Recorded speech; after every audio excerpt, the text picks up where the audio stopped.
Hello trader दोस्तों, कैसे हो? ऐसा करता हूँ ठीक ही हो गया। मैं आज आपके लिए एक ऐसी चीज़ लेके आया हूँ।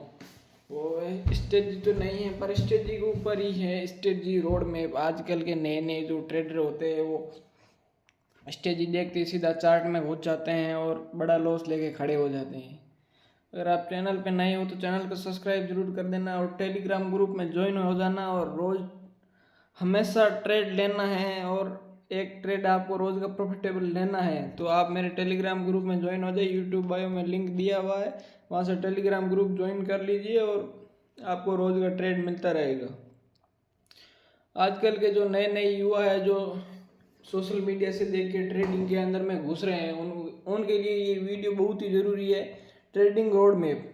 आपको कोई भी एक स्ट्रेटजी कहीं यूट्यूब से पकड़ लिया या कहीं से भी पकड़ लिया, ऐसे नहीं कि उस पर सीधा ट्रेड कर देगा वो। उस स्ट्रेटजी के भी कुछ नियम होते हैं। सीधा ऐसे कहीं से भी स्ट्रेटजी देखा सीधा ट्रेड करने लग गया, वैसा नहीं करना। अपने को सबसे पहले अपना देखना है कैपिटल। अपना क्या कैपिटल है, कितना कैपिटल है, फिर उस कैपिटल के हिसाब से अपने को रिस्क लेना है। उस कैपिटल के हिसाब से अपने को रिस्क लेना है। अगर अपना कैपिटल 10,000 है तो अपने को एक ट्रेड में ओनली फॉर 1,000 रुपये को रिस्क लेना है। ओनली फॉर 1,000 रुपये का रिस्क लेना है। उसके बाद 1,000 रुपये का रिस्क लेना है। उसके बाद उस स्ट्रेटजी का कम से कम 6 महीने तक बैक टेस्ट होना चाहिए। उस स्ट्रेटजी को आपको बैठ के 6 महीने तक बैक टेस्ट करके फिर उस पर ट्रेड करना चाहिए। और उस 6 महीने ट्रेड आप बैक टेस्ट करोगे, उसके बाद आप उसको आपका रिस्क रिवार्ड रेशियो निकलेगा। उसके बाद उसका रिस्क रिवार्ड रेशियो निकलेगा। सबसे पहले कैपिटल देखना है अपना रिस्क में 10,000 रुपया, तो 1,000 रुपये का रिस्क लेना है। फिर 6 महीने का बैक टेस्ट, फिर उस 6 महीने के बैक टेस्ट में उसका रिस्क रिवार्ड रेशियो, फिर उसका प्रोबेबिलिटी फाइंड। आपको उस ट्रेड का कितना प्रोबेबिलिटी है वो भी देखना है कि कितना आज एक दिन में 10 ट्रेड बना, उसमें से कितने का एसएलएट हुआ, कितने का नहीं हुआ। वो आपको 6 महीना बैक टेस्ट करने के बाद, रिस्क रिवार्ड रेशियो देखने के बाद, दूसरे दिन अगर आपको स्ट्रेटजी पर ट्रेड करना है तो आपको उसका प्रोबेबिलिटी फाइंड करना पड़ेगा कि आज मैं हर दिन में इतना एसएलएट हो रहा है, इतना टारगेट मिल रहा है, तो आपको इतना ट्रेड लेना और मेरा इतना एसएलएट होगा। आपको कैरी बैक मतलब कि आपको लिख के पहले से ही रखना है। दूसरे दिन मार्केट में ट्रेड लेना है तो उसके एक पहले दिन आपको फाइंड कर लेना है कि मैं कल मार्केट में बैठूंगा, इतनी ट्रेड लूंगा, इतने मेरे ऐसे लीट हो जाएंगे तो मैं ट्रेड करना छोड़ दूंगा, मेरा इतना प्रॉफिट लूंगा, मैं 1:3 के अलावा मार्केट से निकलूंगा नहीं। ये अपने को सबसे पहले फाइंड कर लेना है। एक स्ट्रेटजी पकड़ो आप, उस स्ट्रेटजी पे आप कम से कम 1 महीना काम करो और फिर आप दूसरा स्ट्रेटजी पकड़ो। आपको अगर वो सही नहीं लगे, पहले उसका रिस्क रिवार्ड रेशियो सब कैपिटल के हिसाब से मैं 6 महीने का बैक टेस्ट प्रोबेबिलिटी फाइंड करना, हर चीज़ आपको एक स्ट्रेटजी पर करना। वैसे नहीं कि स्ट्रेटजी मिल गया सीधा घुस गया अंदर में, मार्केट में ट्रेड करने लग गया, 2-3 लॉस लग गया तो बोलता है ट्रेडिंग सट्टा बाजार है, ये है वो है।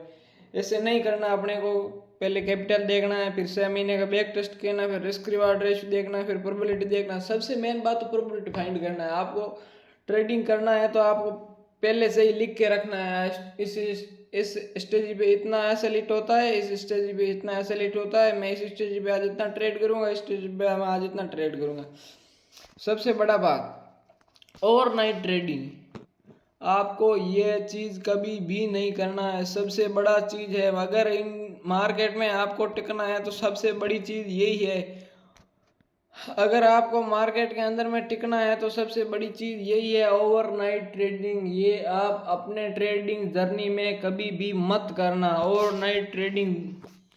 अगर आपको अगर ट्रेडर बनना है तो ओवरनाइट ट्रेडिंग कभी भी मत करना। मैं बोल दिया आपको प्रोबेबिलिटी फाइंड करना है, मतलब कि आपको एक दिन पहले ही अपने एक पेन और कॉपी लेना, उसमें लिख देना है कि मैं आज इतना ट्रेड करूंगा, इस चीज़ पे मेरे इतना एसएलएट हो जाएगा तो मैं ट्रेड नहीं करूंगा और मैं 1:3 का लेके निकलूंगा। ऐसे नहीं, कुछ लिखा नहीं, ऐसे ही मार्केट में घुस गया सीधा ट्रेड कर रहा है।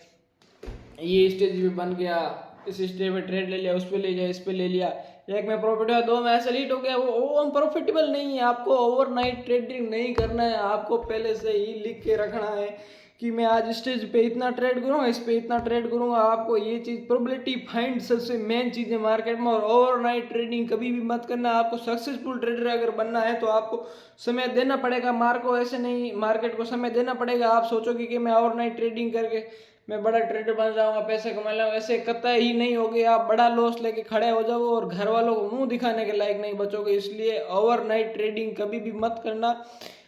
अगर आपको मार्केट में 3 ऐसे लीट हो जा रहा है तो उसके बाद मार्केट में ट्रेड करो मत। ऐसे नहीं कि 3 ऐसे लीट हो गया इसका मतलब आप मार्केट में आगे ट्रेड करने लग गए कि मैं आज इन 3 ऐसे का मैं एक साथ में कवर कर दूंगा। उसके चलते एक आप और ऐसे लीट कर दोगे और आपका अकाउंट पूरा ब्लो हो जाएगा। ग्लो नहीं होगा, ब्लो हो जाएगा। उससे सही है ओवरनाइट ट्रेडिंग कभी भी मत करना।